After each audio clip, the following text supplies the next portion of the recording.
Being left alone with no one is many people's biggest fear.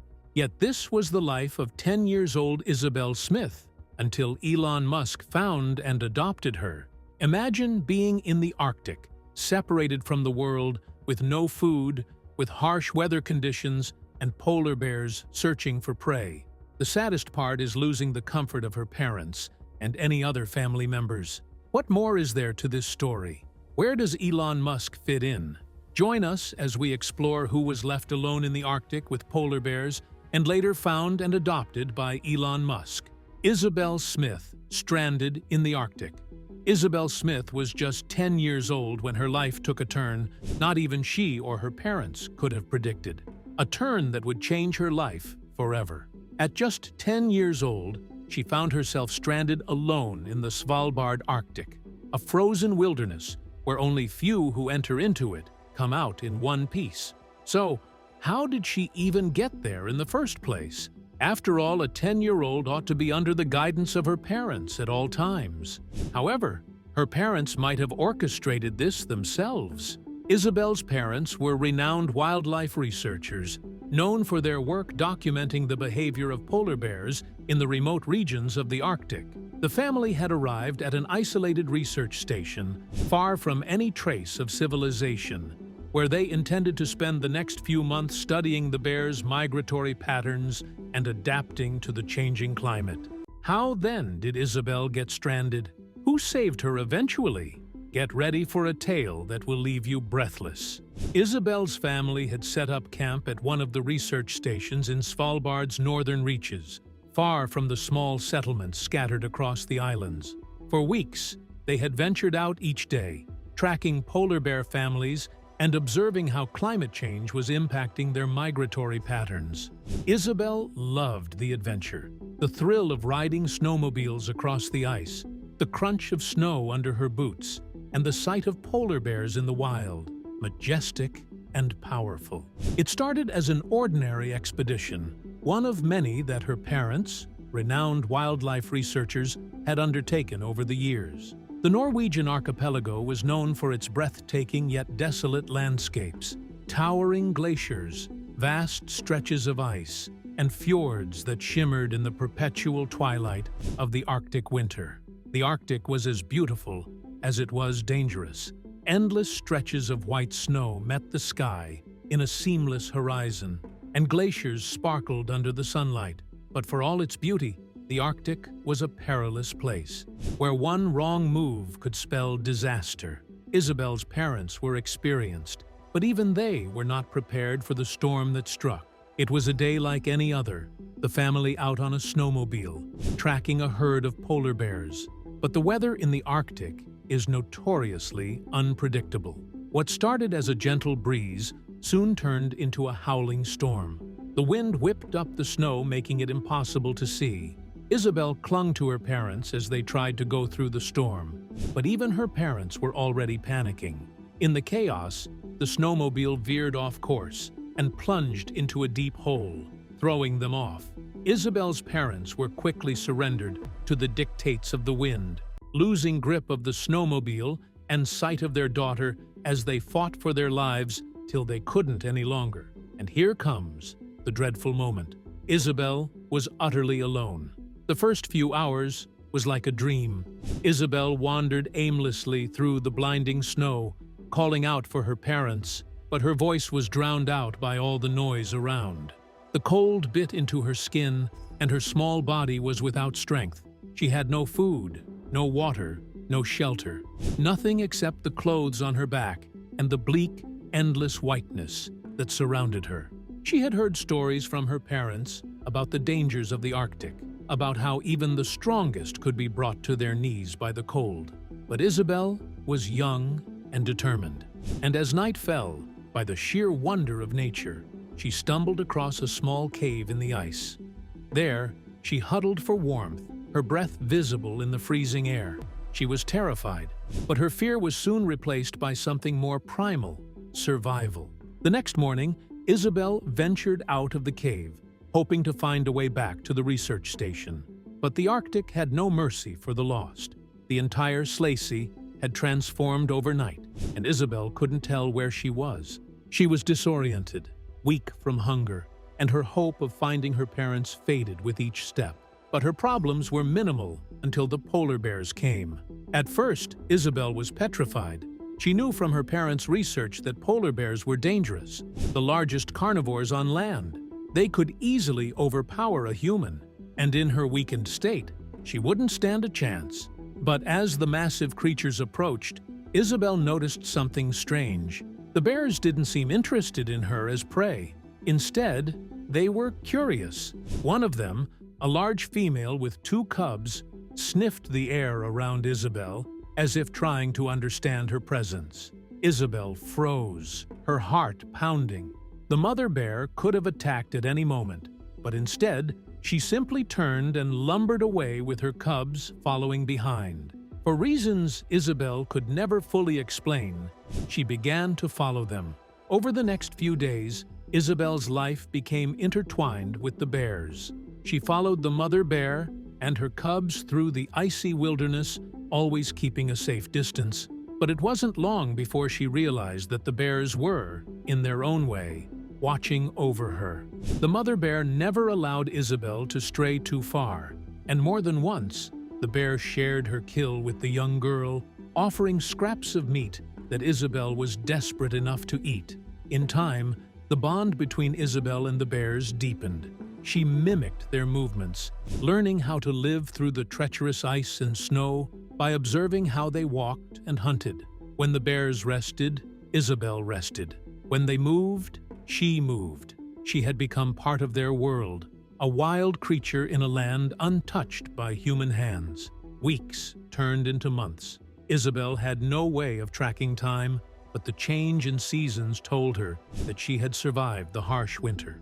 The ice softened as the brief Arctic summer arrived, and the endless nights gave way to a pale sun that never fully set. Isabelle had grown accustomed to her life among the bears, though she missed her parents terribly. She still didn't know if they were alive or dead, but the Arctic had a way of making time irrelevant. Each day was a fight for survival, and in that fight, she found a kind of peace. The world, meanwhile, had long since given up hope of finding Isabelle. The search parties had returned empty-handed, and the story of the missing girl lost in the Arctic became a tragic footnote in the annals of history. Her parents' disappearance was mourned, and Isabelle was presumed dead.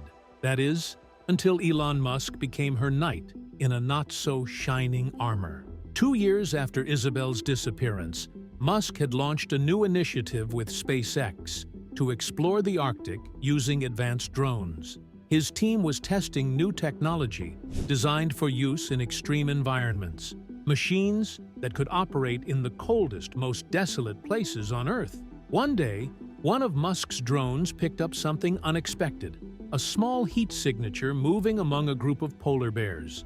At first, the team dismissed it as an anomaly, but as they zoomed in on the footage, they couldn't believe their eyes.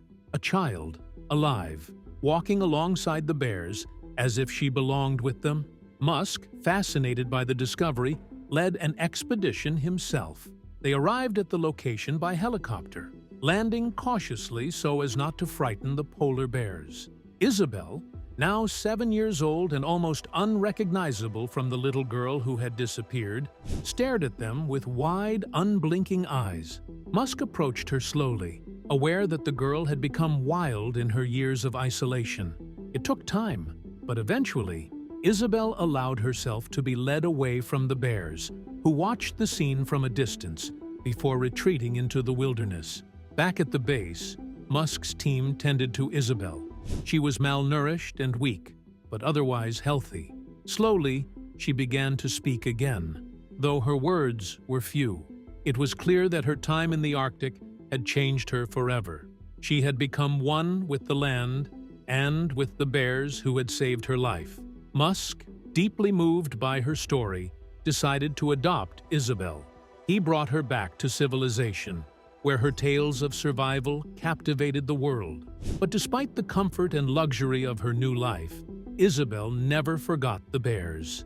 She never forgot the cold, silent nights spent under the Arctic sky, or the mother bear who had protected her when no one else could.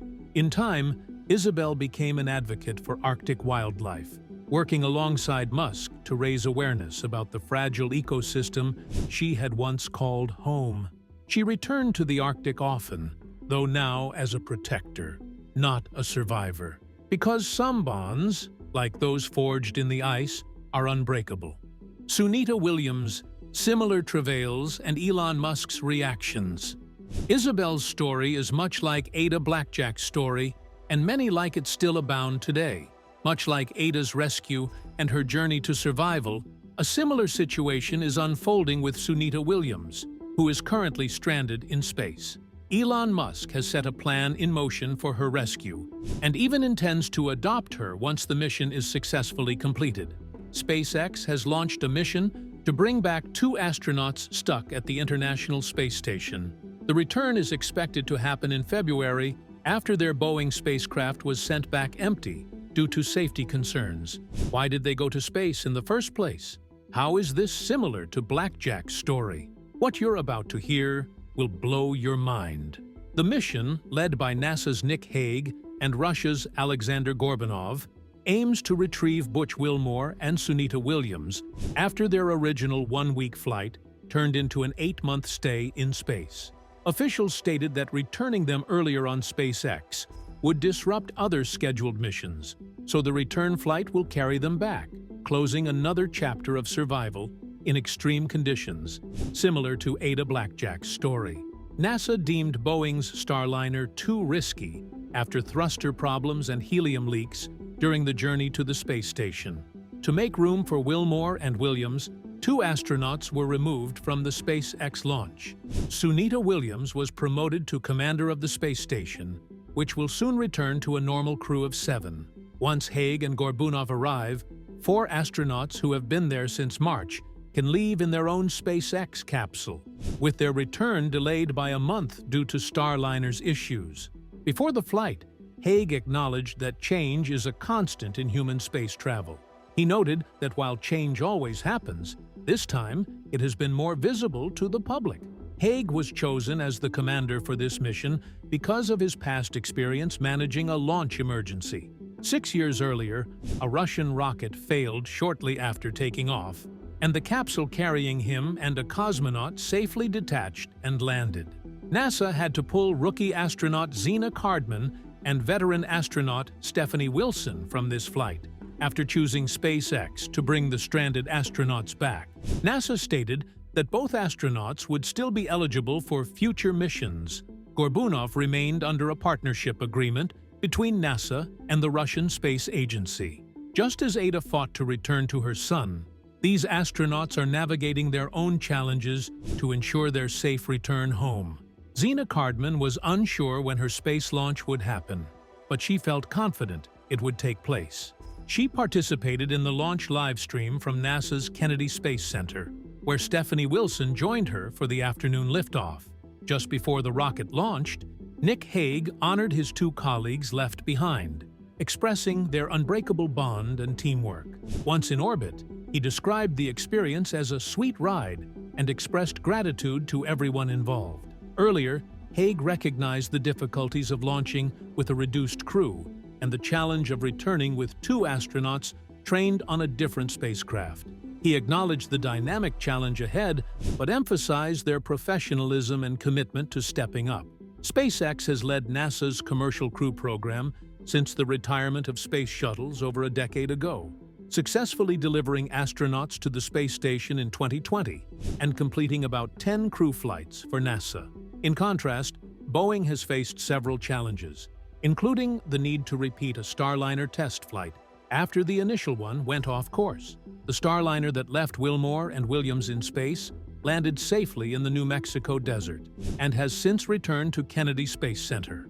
Recently, Boeing's defense and space chief was replaced. Delayed by Hurricane Helene, the latest SpaceX liftoff was the first for astronauts from Launch Complex 40 at Cape Canaveral Space Force Station. SpaceX took over the old Titan rocket pad nearly 20 years ago, using it for satellite launches while flying crews from Kennedy's former Apollo and Shuttle pad next door. The company sought more flexibility as Falcon rockets continued to launch. When NASA sent Sunita Williams and Butch Wilmore on a mission aboard Boeing's Starliner capsule, it was supposed to be a routine week-long test flight. However, what began as a groundbreaking journey quickly turned into an 8-month ordeal, leaving the astronauts unexpectedly stranded in space. Just imagine being in space for nearly 8 months, when the plan was only for a week. A handout from NASA showed Wilmore and Williams inside the vestibule between the International Space Station's Harmony module and their Starliner spacecraft. On June 5th, seasoned astronauts Butch Wilmore and Sunita Williams launched from Cape Canaveral, Florida, aboard Boeing's Starliner capsule. The mission was meant to be a week-long test flight to the International Space Station. As test pilots, Wilmore and Williams oversaw the final phase of the Starliner's journey, which was crucial for Boeing to prove the spacecraft's reliability after many delays. However, the mission quickly changed after launch. A series of technical failures, including thruster issues and helium leaks, disrupted the mission. These problems prevented the Starliner from completing its objectives, leaving the astronauts waiting aboard the ISS while engineers worked to fix the issues. This unexpected situation in space echoes Ada Blackjack's experience, as hardship remains the same whether on Earth or in space. Shortly after docking, multiple thrusters on the Starliner capsule began to fail, with 5 of them malfunctioning mid-flight. Engineers found helium leaks in the capsule's propellant system, making the mission even more complicated and raising concerns about the spacecraft's safety. Despite ongoing tests and efforts to fix the thruster and helium leak problems, the situation stayed unresolved, leading NASA to delay the astronauts' return. NASA determined it was too risky to use the Starliner for the trip back, meaning the astronauts had to stay at the International Space Station until early 2025, when a safer option with a SpaceX capsule could be arranged. NASA recently decided to retrieve the Boeing Starliner spacecraft that landed in Mexico.